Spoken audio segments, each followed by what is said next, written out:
This is a review of the Ivation 70 pint dehumidifier. Inside the box, you'll find the dehumidifier itself. It comes with a power cord that's 74 inches long.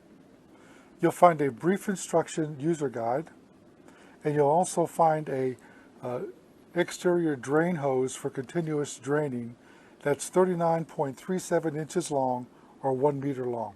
This unit works quite well and has a very nice display on it, and also a very nice control system. What I like about this is it shows you the ambient temperature of the room it's in and the relative humidity of the room itself.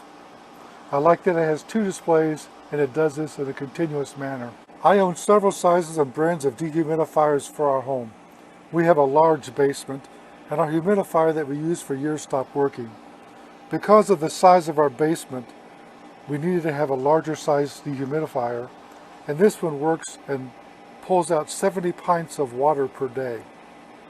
I like this dehumidifier a lot because it's easy to use control system and the two nice displays on top.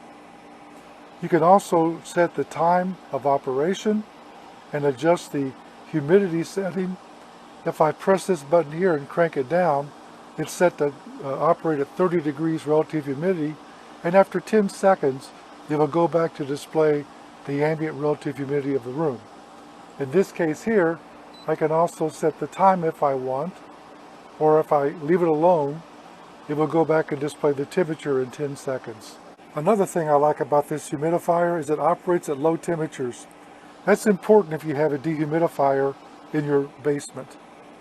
This unit even actually has an automatic defrost mode, so that if ice or frost forms on the inside coils or cooling surfaces, it will go into an automatic defrost mode and melt any frost or ice that forms.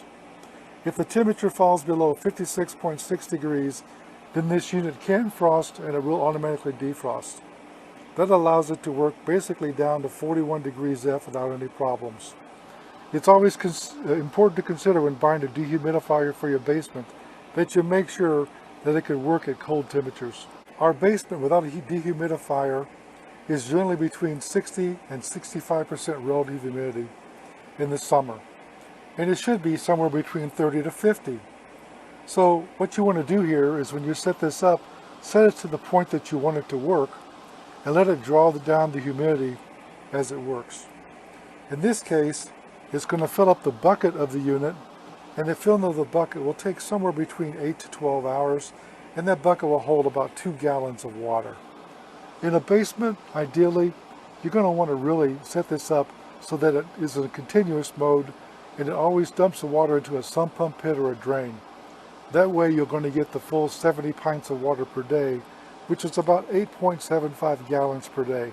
That's going to help your basement a lot. What I really like about this too is that this unit is Energy Star compliant, and it is also UL listed. It operates on 115 volts AC at 60 Hertz and draws 7.5 amps. As I mentioned, you can adjust the humidity. In this case, it jumps in 5% increments. I generally have mine set on 40% relative humidity, so that's the target.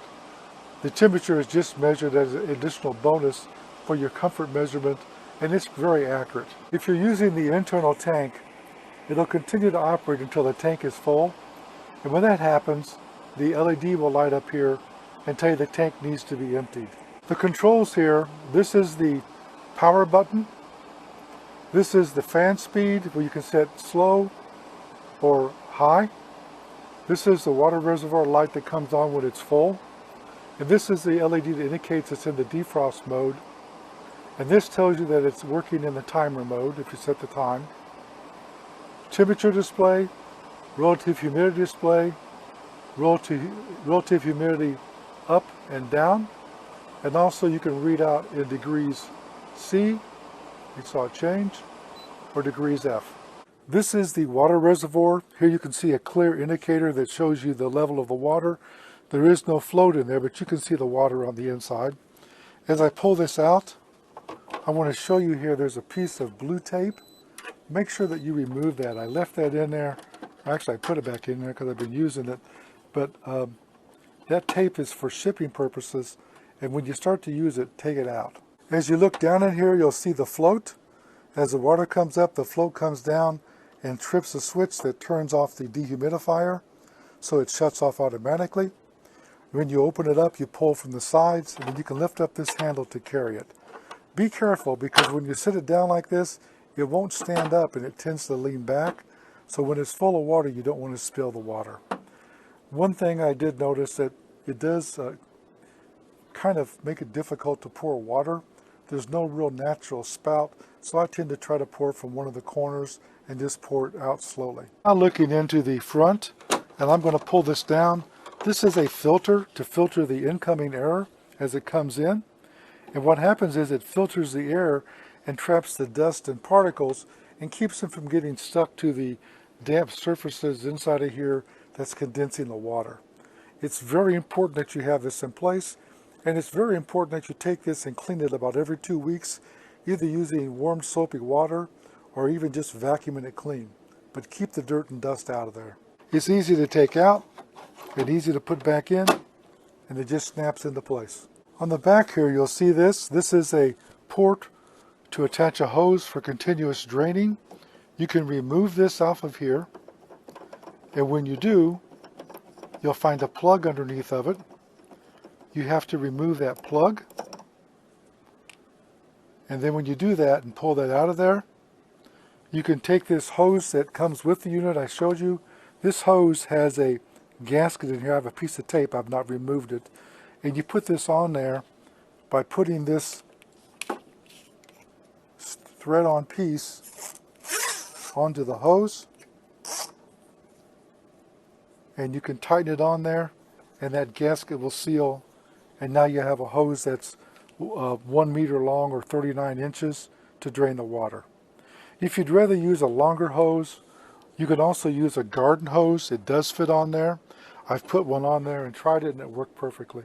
As I mentioned, this reservoir holds between 15 and 16 pints of water. You're going to have to empty it. And then also this unit sits on some nice, easy to use rollers. It's very easy to roll around on a hard surface like a hard floor. But if you're on carpet, it's pretty heavy. There are 2 handle areas on the side where you can lift up and hold here. But I'm telling you, you're just barely going to get your fingertips in there. And this surface is pretty slick. And this thing weighs pretty close to 50 pounds. So it's a lot for somebody to lift up unless you're a big person. It's a little bit awkward, and even I, as big as I am, I was very careful. I actually put one hand underneath the bottom and the other on the side. On the Pro side, this works very well. I liked it. It was easy to set up, and I love the 2 displays. It's relatively quiet for its size. It's even quieter than the other one I have, which is supposed to be the big name brand. This works well. It quickly removes water and lowers the humidity. It's a powerful unit that's ideal to put in large basements or a single floor house. Make sure to remove all the packing tape from the unit, especially the piece of tape that goes across the reservoir float. Also, when you unbox the unit, let it sit for several hours, particularly as long as you can, like say 10 hours, to allow the refrigerant to settle down into the compressor unit. Overall, I like this unit a lot, and it works extremely well. It quickly removes water, and interestingly enough, the basement feels warmer because it does exhaust some heat. The lower humidity and the heated air made a great difference in our basement. I rated it at 5 stars. I like the fact it displays not only relative humidity, but the ambient temperature, and that it has a defrost mode built in. This review was done by JJ CEO. I'd like to tell you I've received a free sample for test and evaluation, and I didn't promise a review, but I promised if I gave one, it would be fair and honest.